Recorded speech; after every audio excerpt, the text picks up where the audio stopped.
mani ezo ziraba ate naddala eno ensi yaffe Uganda nzibu nnyo. Tulina omusajja eyo ku kyalo kyaffe Mukono, abantu bamuvumanga nti mwavu, naye Uganda eno gy'olaba kaye yakeera n'akikuba n'agaggawala. Enkyo oyinza oyita omuntu nga mu Uganda eno yaffe gy'omanyi neno social media yajja, omuntu ayinza okwebaka nga mwavu n'azukka nga mugagga. It's very possible, this world of ours. Yeah, someone can wake up, can sleep broke and wake up rich. Somebody saying, Bruno, you're too soft. That is how I am. I'm always composed when I'm speaking.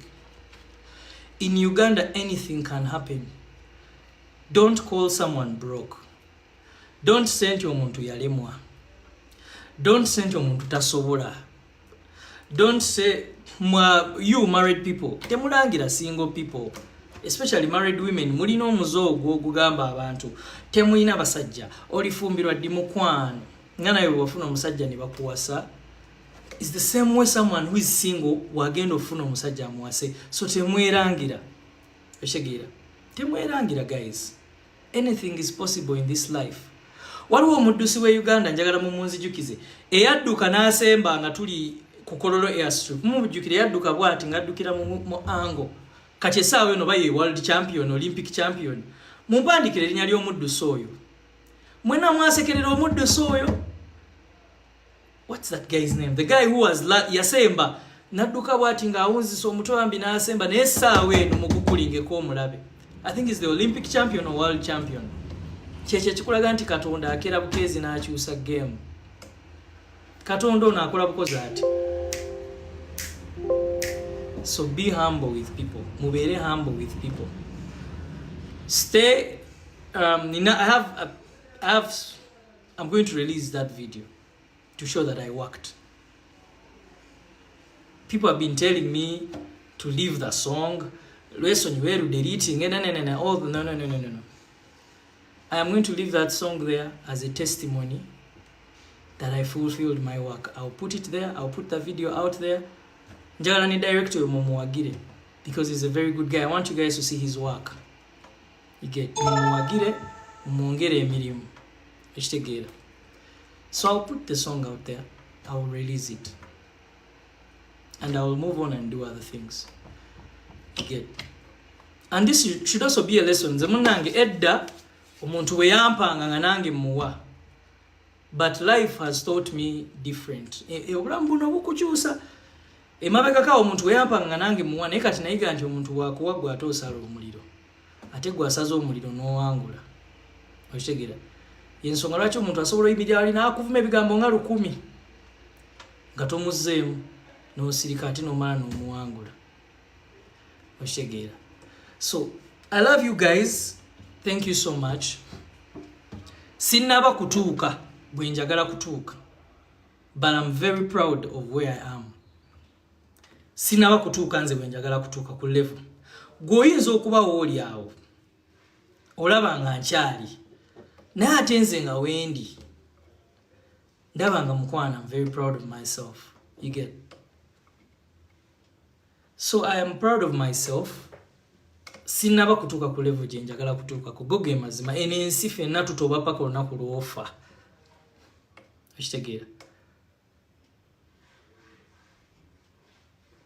Otoba olunaku paka otoba paka lw'ofa. Yeah, he's right. You're right. Ojiraba eno ensi gye tulimu. Otoba paka olunaku lw'ofa. Tozikiza. Because at any time God can change your life. Nali nsome mumanyi omuyimbi gwe bayita Ed Sheeran. Mwena gwe mwagala ayina ennyimba nga Perfect, ayina ennyimba nga muzijukize ku nnyimba za Ed Sheeran, Shape of You. Ed Sheeran has had multiple hits. Mugende mu googling life story ya Ed Sheeran. Ed Sheeran yabeera ku bus zino trains abali ebweru ze mumanyi nga akubira abantu his guitar. He used to be there. Omuyimbi gwe bayita Sam Smith yali nga ayoza toilets. Ekitegeera. Sam Smith yali ayoza toilets. I can name you a lot of people.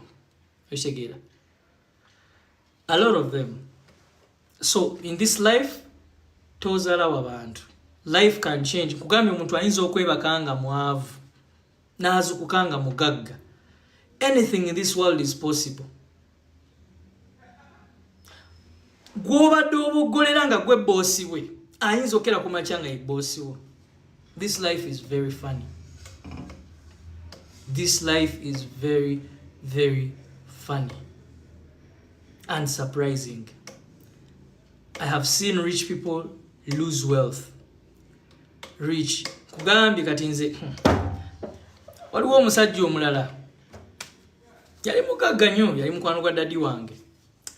Yayimiriranga kasozi n'aduulira abaavu ku kyalo eyo badaddi bange gye baakulira. N'agamba banakumwe ng'ayimiridde ku nyumba yali kasozi. Lwaki nange temumpa ku nnaku yammwe? Nga bw'atyo bw'abaleekaanira. Ng'akera ku makya n'agamba naye bane Katonda nze nga wampa nnyo. Yokitegeera. Do you know what happened to that guy? Do you know what happened? He lost everything from property and he died miserably. Kubanga buli Katonda lwaku blessinga n'ozalawo abantu n'ovuluga abantu, he sees no reason of adding you. Bagagga, rich people, pay attention. Whenever God blesses you and gives you wealth, and you demean poor people, n'obayisaamu eggaali n'obayisaamu amaaso, he will have no reason of adding you. Rich people, stay humble. Stay humble, because those poor people you're feeding today, those poor people you're helping today, tomorrow will be something. Waliwo omuzambi omulala asamba omupiira bamuyita Moses Caicedo.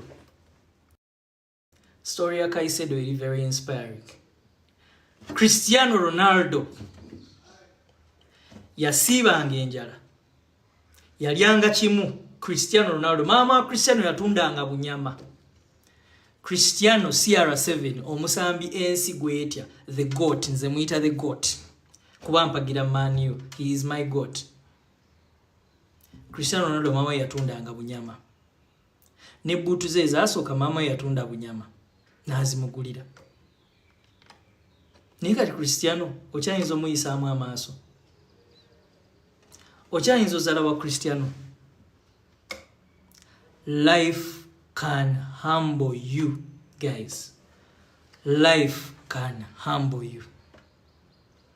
Rich people, pay attention.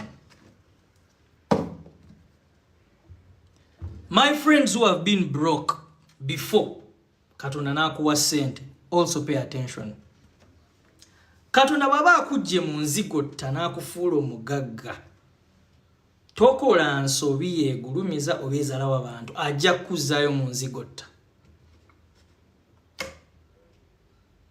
Listen to this, my rich friends that God has given blessings of money. If God has gotten you from dust, ng'obadde mu nnaku n'akuwa ssente n'otandika okuvuluga abantu, ajja kuzzaayo mu nzigotta. Because ojja kuba tolina reason lwaki yakuwa ssente, yazikuwa ate ozalawa. This life is very funny. Kyobula abazungu balina akantu akagamba karma, what goes around comes around. Karma is a beach. Everything. Let me tell you guys. I have been a victim of karma very many times. When ifuna time ndikomawo nimba nnyonnyola about karma. I've felt karma in my life. Nze life has humbled me. Kyovula banayiga. Hey! Akaliro nali nkawuliddeko aka TikTok. Mwali munvumyeko. Kyovula banatereera. Natereera. Nze mwampisaamu eggaali. Nentereera nentereera nenzikakkana. Nenneewummuzaako. Kubanga eggaali yammwe enkambwe esobola oteeka omuntu mu depression naye ekuzuukusa obwongo n'oddamu amagezi kitegeera n'owuliriza you need to listen you get naye buli lwe bakuyisaamu eggaali nga towulira nga weefuula kiwagi gwe weebuuze buli omu ayinza okuba nga ali ku ggwe kitegeera nga you get. So rich people, stay very humble. Very, very humble. Kitegeera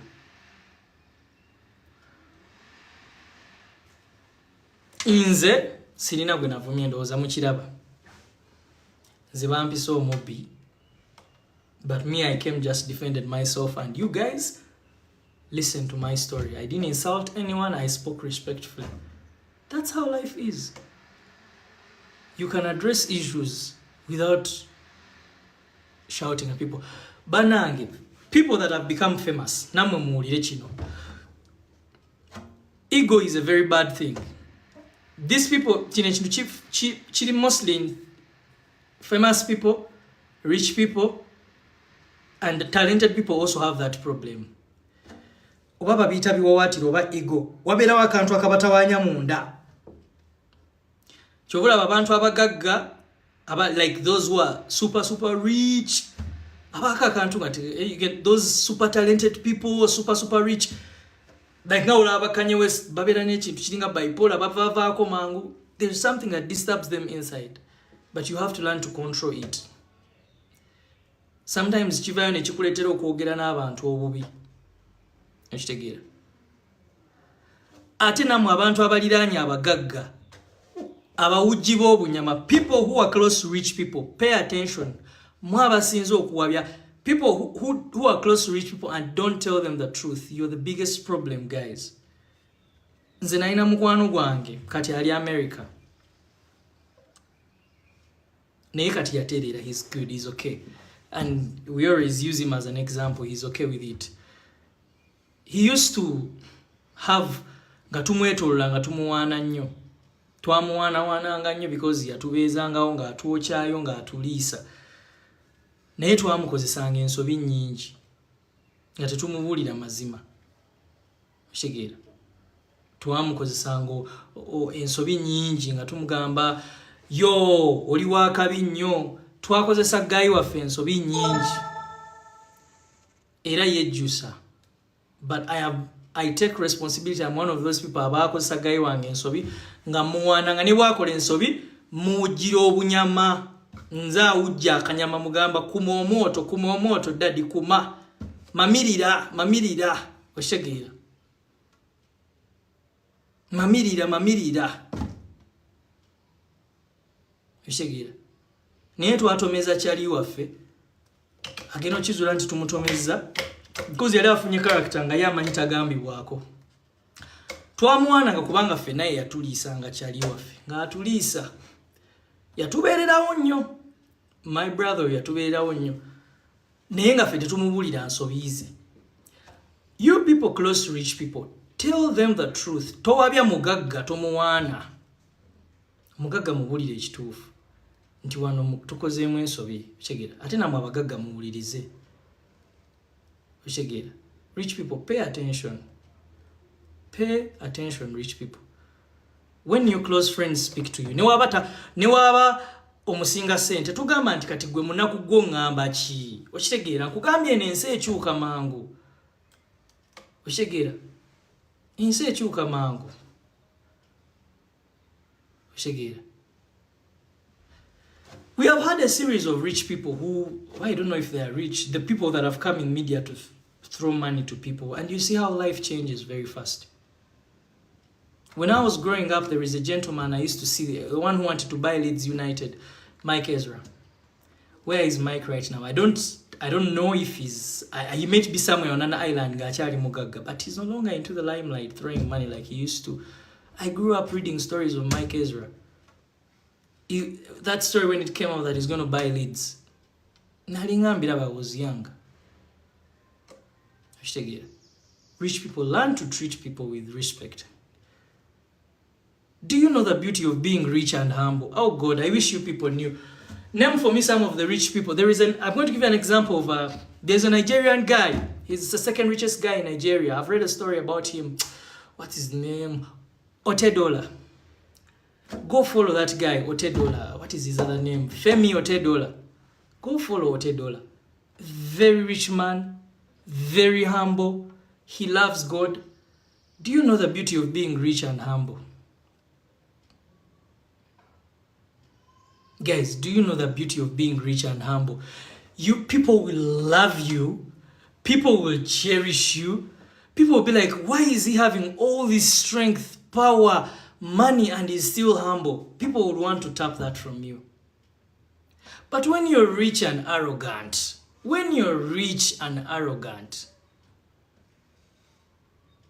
it's not good.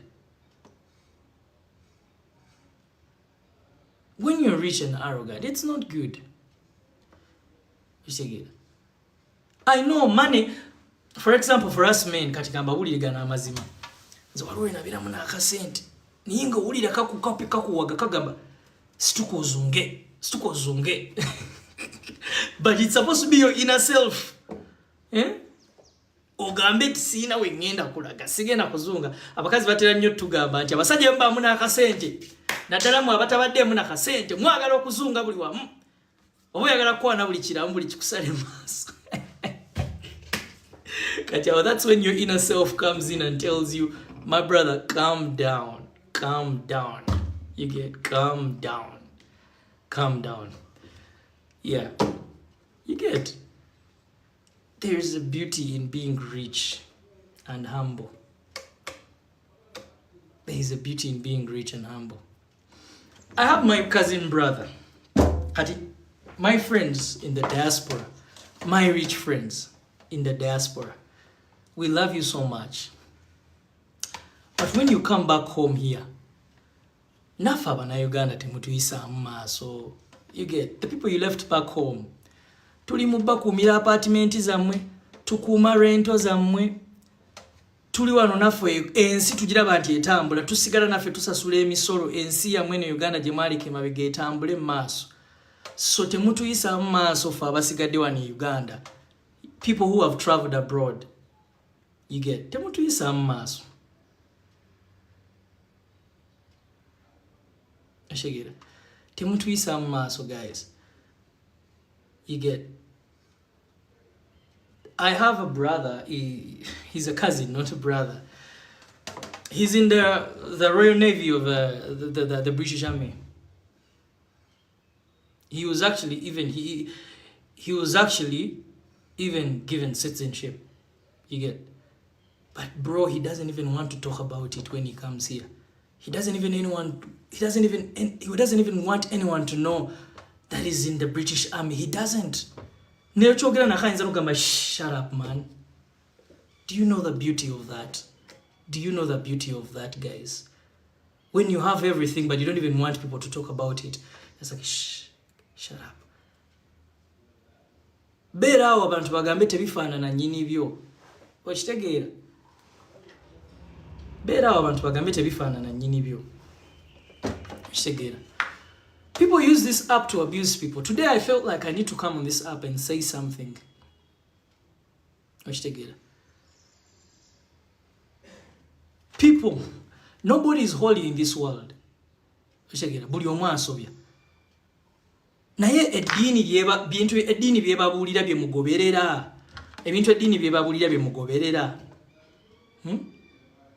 Mwe abaganda bange abagenda mu machachi. Ogenda mu muzikiti osiibye. Osiiba swala zonna ozisaba. Naye osaba zaaki nga okyeyisa bubi.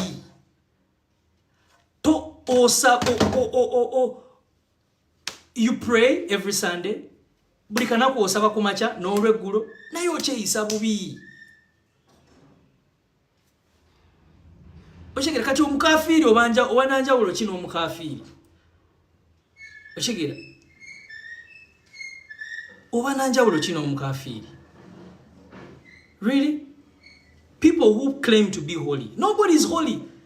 I am also a religious guy. I pray. Nsaba nnyo naye seyita holy nze nsobya nze neemanyi amesiina. Nakibagamba mesina nemanyi ate mwanzikiriza mu bwasiiningi bwange ne mugamba oyo yesiina waffe tumwagalanga bwali He's our sinner. You get it? Mwanzikirizanga bwendi. You guys loved me the way bwe tumwagala. Oshigire.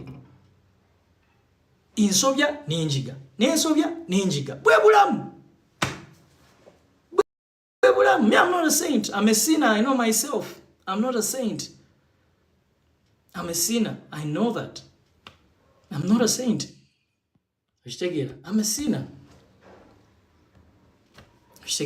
I'm not a saint. I'm a sinner. You people who go to churches, people who go to the mosque, when you read the Quran, do you practice what the Quran is saying? When you read the Bible, do you practice what the Bible is telling you? It doesn't make sense when you fast, you pray 14 times a day, and you still act different from what you're reading. You are wasting time. I love God, I love God, I love God, I love God, and you're acting different. It doesn't make sense. You get it, guys? It doesn't make sense. It doesn't make sense. Gendo okole music vambigambo bad news sigwe yantuma okuyimba. Oshitegeera. Nja kuyimba lwenjagala. Lwenyimba nga togenda n'owuliriza music wange. Gyali ku YouTube mungi genda ogira omuwuliriza. Oshitegeera. Nasiiba buli kaseera ndera mu kuyimba buli kaseera. Oshitegeera. Let me speak. I'm on my live. I'm enjoying myself. Once in a while I come and talk to my people. Oshitegeera. Genda ku YouTube waliwo music wange bungi. Kyobuge n'omulabe wo yagala wulira music. Genda ku YouTube owulira yagala nnyo kuwulira music wange. Oshitegeera. But let me speak, guys. Let me tell you this. Learn to treat, like learn to tegeragana in this society. We both need each other. Abantu abeyisanga abateeguya abantu. Namwe leero kambagambeko. Abeyisanga abateeguya abantu. You act. Whoever is screen recording this, I'm not mentioning anyone's name. I'm just giving general things that I felt I should be talking about. Mu abantu abeyisanga abateeguya abantu. Gwe baganda boni bagamba kwa oba nyigira ampachi. Mikwano jjo abakubeereddewo bakwano bone bakugambako oba nyigira ampachi. Daddy wona akugambako ba mama wo, auntie wo, senga wo oba nyigira ampachi. Are you going to bury yourself? Oneziika. Mu abantu abawoza navadda ku bantu. Oneziika. Abamukumwe your parents. Bw'ofa nova mu nsi ogenda lekerani abaana bo gwawoza navadda ku bantu. Mwabawoza navadda ku bantu. Bw'oba wava ku bantu ogenda beera n'abaani. Abantu bantama. Yes, it does not mean everyone is bad. People have done things to us. You women and men who have been heartbroken, and you're calling men trash. You're calling women trash because Nakakande broke your heart, because Paul broke your heart. Doesn't mean that all men are like Nakakawa. I mean, doesn't mean that all women are like Nakakawa. It doesn't mean that like all men are like Paul who broke your heart. Do not stereotype people. Don't stereotype people.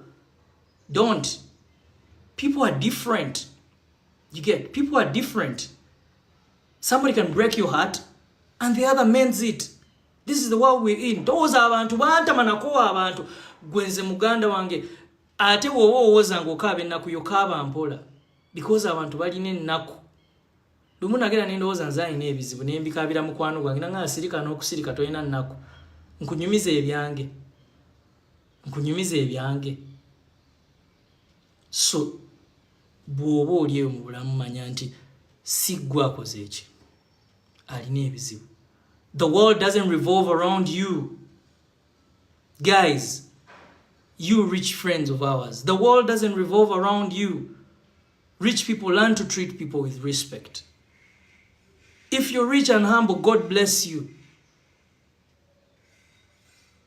Don't say, I'm rich, I do charity, and you still abantu obayisamu amaaso. It doesn't make sense. You're doing one good thing and one bad thing. You get? Mbagambye sente mugenyi. Ate sente bw'ogireetako amalala ekuvaako. Ekyo nimbye bagagaba nange mumbuulire. abagagga bali mu comment section mumbuulire. Sente bw'ogireetako amalala ekuvaako. Gwe mbulirayo mugagga alina amalala akyalina sente. Mumbuulire, mwogere mu comment section. Sikolima, I'm just speaking facts. We are supposed to use these platforms to teach people. Mbulirayo mugagga alina amalala nga akyalina sente. Mwogere.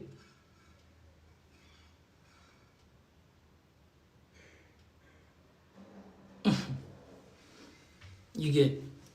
Anze ndi mugagga mutima. Mutima, I have a rich heart. In possession I may not be rich, but in the heart. Ate teri kisinga bugagga bwa mutima. Nze kambabulire mwe baggayi. You can be rich with a broke heart. I'm going to repeat this, guys. You can be rich with a broke heart. Many of you don't. I'm going to repeat this. You can be rich with a broke heart. I'm telling you. And someone can be poor with a rich heart. The biggest possession in this world is a rich heart. Because a person with a rich heart knows how to treat other people, knows how to treasure people. So your money does not make sense if you're broke inside your heart. It doesn't make sense. If your heart is broke, your money doesn't make sense. It doesn't make sense. So be rich in possession and inside your heart be rich. Be rich kumwabweru ne munda mutima gwo be mugagga. Me on any given day I would embrace someone who is rich kumutima. Ni wabanga mwavu, I would embrace that person. Starboy, thank you. You get. Someone is saying, why always you? Why always me? People find reasons to maybe use me sometimes because you get. Why do I have... There are times when I mess up, I know that. There are times when I make mistakes. But this time round, I was innocent. You all know it, I was innocent. What did I do? Tell me what I did. What did I do? That's why people stood with me. What did I do? You, Guambuza, comment section. Why always me? What did I do this time? What did I do? And thank you guys for showing these people who demean me that sikonanga. Because omuntu yakona abaya, nobody has time to talk about you. But many people spared their time to defend me because they know the potential I have. They didn't demean me. You get. Tugezaako, mugana wange tugezaako mu music. Music business eno si nyangu. Bw'oba music business nyangu, kera ku macho ofuneyo relative wo, mukwano gwo omuteekemu sente ayimba olabe. Akoleka erinnya terikoleka. Music business eno si nyangu. Ndabye abagagga bangi abatademu sente mu music. N'abalima erinnya nirimulemu okukola. Music is very tricky, guys. It's very tricky. Oyinza okera ku macha n'owulira oluyimba mu studio n'omanya lwakabi lugenda bera hit nga mu matugo gowulira hit. N'olukwata n'olutala ku radio, TV n'olukola video yakabi n'olupushinga ne lugaana okukola. That's the music business. Emikisa gino Katonda yagigaba yasalawo n'agamba kati ngenda kuta. Yoshegera. One of my successful songs is Omuwala. That song became a hit because of you TikTokers. You pushed Omuwala ni munda go mukwano. But if I can tell you the story of Omuwala oyinza okuseka. Nakola ni bagayi ba black market yabo. Nenko luyimba ne Andre. Ne bato oluyimba lw'Omuwala leero. Ne wayitawo ennaku 3 ne bansulako oluyimba Andereya. Now, those of you who are in the music business know what that means. Andereya was a big song with 2 big stars.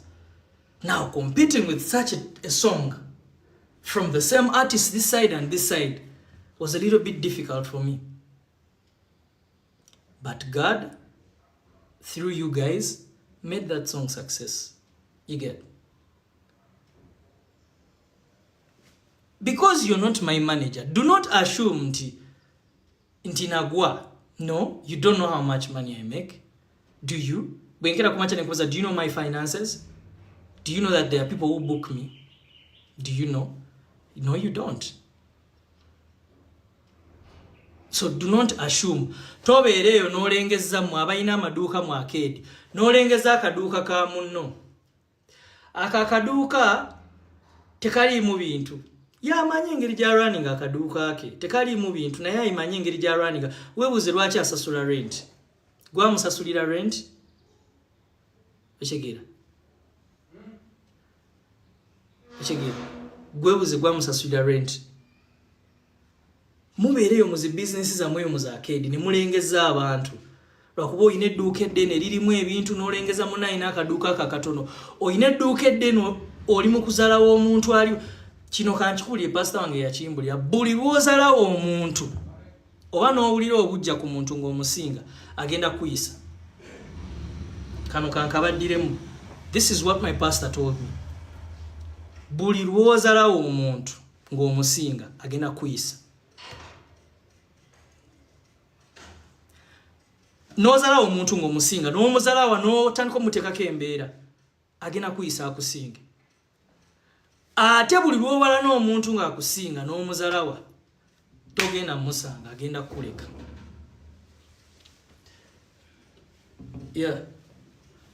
Okitegera? Oba tojja musinga aba ajja kuleka.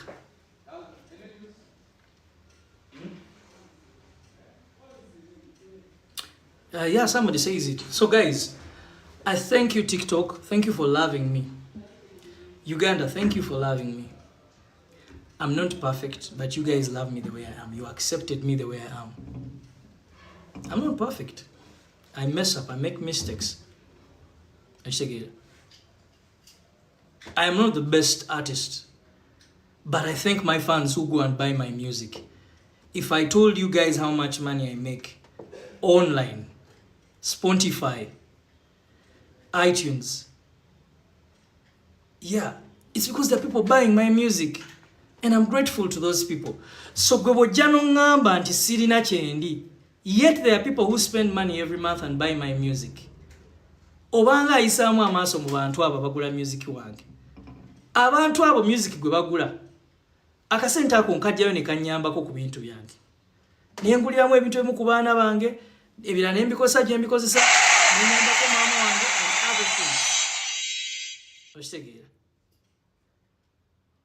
So do not assume you know people because you're simply seeing them on social media. Don't assume you know people's businesses. Don't assume. Check it. Somebody here says you don't know how to pay fees and home bills. That's you because you assume you know me. You don't know me. You don't. You don't. Have you heard from any of the people that have my kids? Genuinely, have you sat down with them? Genuinely. So don't assume that you know me. Don't assume, and let not social media make you think that you know me or you know someone. Me, all I came to tell you guys here is we can live in this world. Poor, rich, all together in this same world. Because the same God who created poor people is the same God who created rich people. I tell you, life changes very fast. Today you can be rich, tomorrow no will have. Today you can wake up poor. Life is like that. Life is like that. It is like that. Life is like that. You get?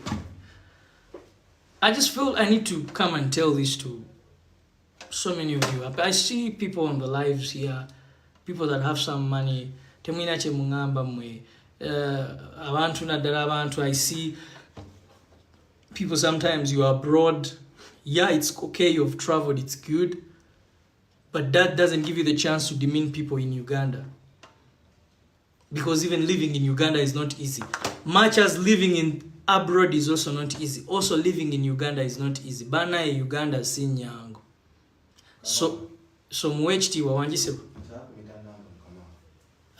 Ninakunonya musimu yange. Guys, stay on. Ninakunonya musimu yange. Wega mita namba? Kanjipuwe wano. Mwichitegera guys. Temuvaako nkyali wano bankolerako masanyalaze gange. So this guy wants a meter number. Iyo. What? Mwichitegera guys. Mwichitegera. So kyekyo nze kyenjagala obbagamba